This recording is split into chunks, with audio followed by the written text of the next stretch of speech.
Bien-aimés de Dieu, nous continuons notre série de sessions sur la construction de l'unité du couple. Aujourd'hui, nous sommes à la session numéro 13 que nous intitulons « La sexualité, une réalité physique et spirituelle ».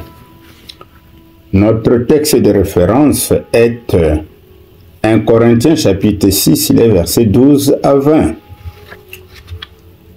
Selon le plan de Dieu, la sexualité est une réalité physique et biologique, mais aussi spirituelle. Pourquoi la sexualité est-elle une réalité physique? Simplement parce que il y a l'acte sexuel, et donc il y a union de deux corps, l'homme et la femme. Mais pourquoi est-elle une réalité biologique?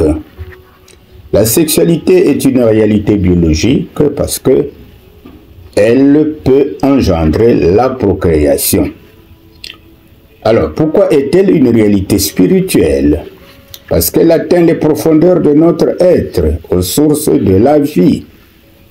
Paul, en parlant de l'union de l'homme et de la femme dans le cadre du mariage, qualifie cette union de mystère, ce que nous pouvons lire en Éphésiens chapitre 5, les versets 31 à 32. Paul dit cela pour souligner que l'acte sexuel n'est pas simplement l'union de deux corps, mais aussi de deux âmes, de deux êtres dans toutes leurs dimensions, y compris la dimension de l'esprit. Ce mystère est aussi celui de la procréation liée à la sexualité par laquelle le couple est associé au Créateur, car la sexualité est porteuse de vie. Ce qui se vérifie quand Ève s'écrie, au moment où elle met au monde son premier enfant.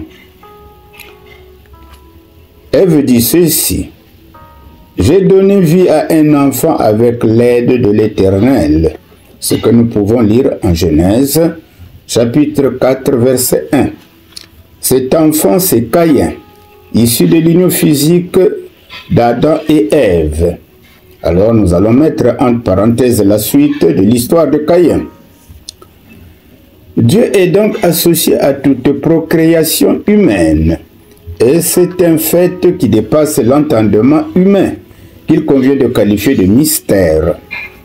L'évidence, c'est qu'il y a une réalité spirituelle dans la sexualité, car celle-ci est porteuse de vie et Dieu a un plan pour toute vie. Dieu est donc présent et participe à notre création.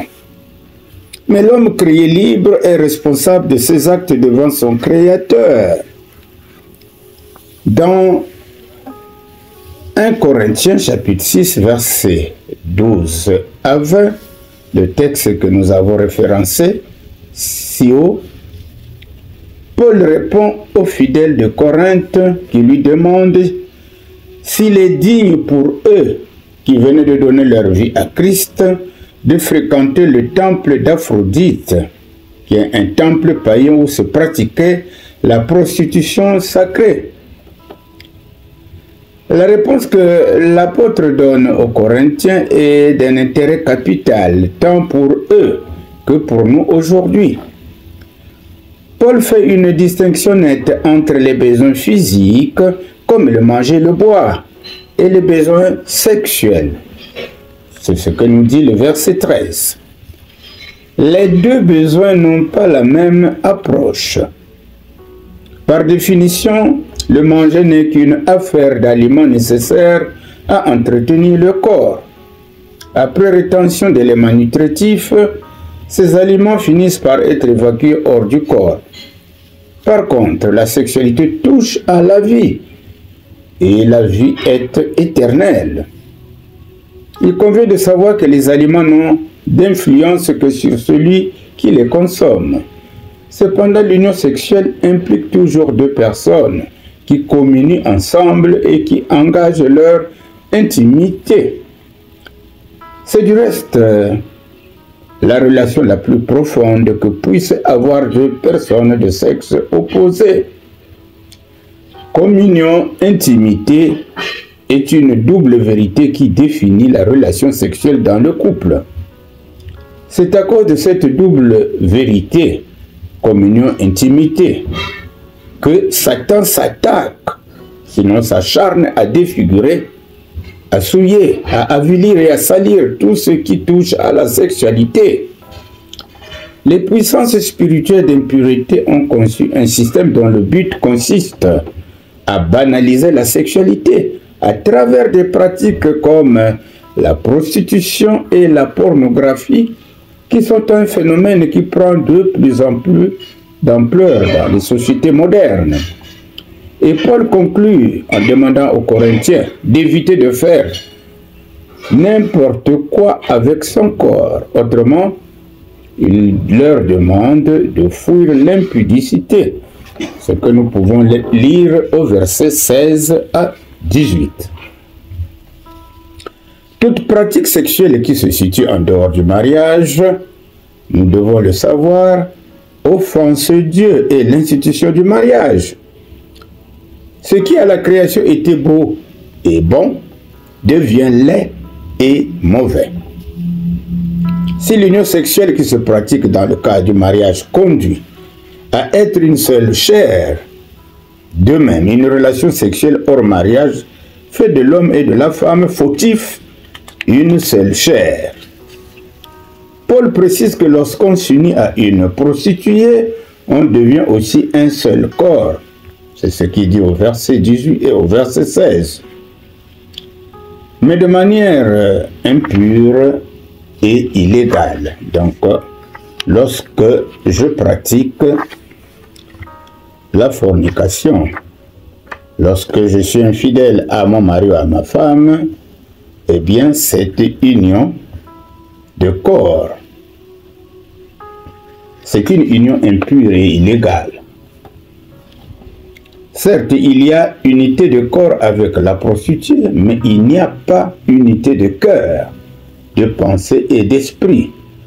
Cette union que nous avions qualifiée d'illégale, d'impure, est un péché. C'est un adultère, c'est une fornication. Alors, lorsque nous pratiquons l'inconduite sexuelle, nous souillons aussi le temple de Dieu. Car pour nous chrétiens, notre corps est le temple du Saint-Esprit. Le verset 19 nous le dit d'ailleurs. Il nous faut donc garder notre corps saint si nous voulons que Dieu y habite. Et laissons-nous conduire par son esprit. Une chose est certaine, l'immoralité sexuelle est la cause principale de transmission de certaines maladies. Maladies qui causent tant de dégâts dans certains couples où il y a eu infidélité. Et nous pouvons citer le VIH-Sida, en a été l'illustration il y a quelques décennies. Il n'y a pas d'autre péché qui engage autant l'être humain dans sa totalité, corps et âme, que l'inconduite sexuelle. La cérémonie du mariage en l'Église est un moment de prise de position devant toutes les puissances spirituelles d'inconduite sexuelle, de division, d'égarement, de mensonge.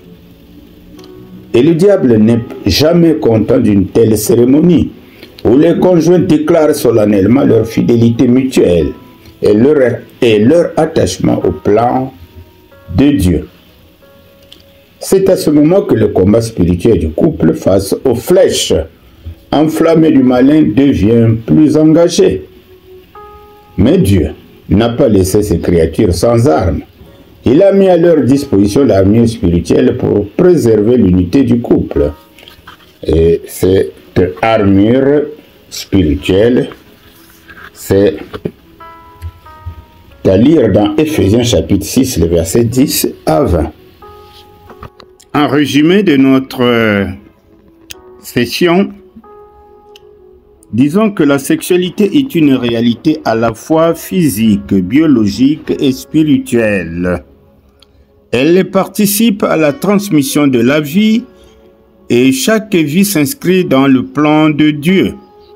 Ainsi, la procréation humaine implique la présence mystérieuse de Dieu, réalité qui dépasse la raison humaine. Nous vous proposons un exercice qu'il est nécessaire de partager en couple. Au cours de cette séance, il est question de faire un état des lieux de la vie spirituelle du couple en rapport avec la sexualité. Votre vie sexuelle s'arrime-t-elle à votre vie spirituelle? Vous arrive-t-il de louer Dieu pour votre épanouissement spirituel? Quels sont les sujets de prière que vous aimeriez partager avec votre époux ou votre épouse en ce qui concerne votre sexualité? La méditation régulière de la parole de Dieu est un exercice qui devrait intégrer la vie de votre foyer. Faites un essai de partage avec le passage biblique suivant. Proverbes chapitre 5, versets 15 à 19. Alors, pour mieux partager, nous vous proposons quelques questions. Quelles sont les paroles qui peuvent exprimer un meilleur dialogue sexuel pour votre couple? Être fou d'amour pour son conjoint est-il de la sagesse? Quelle résolution prendriez-vous pour mieux vivre l'harmonie sexuelle? Bien, voilà l'exercice que vous avez à partager. Venons de voir la sexualité comme une réalité physique, biologique et spirituelle. Notre prière sera basée sur ce thème. Prions. Seigneur, créateur du monde et des cieux, tu as fait de la sexualité un don précieux, à la fois physique, biologique et spirituel.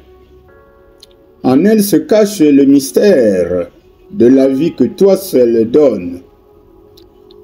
Aide-nous à vivre ce don avec respect, amour et responsabilité, en reconnaissant que chaque vie est inscrite dans ton plan. Que nos relations portent la lumière de ton amour et reflètent la grandeur de ton dessein éternel. Disons Amen.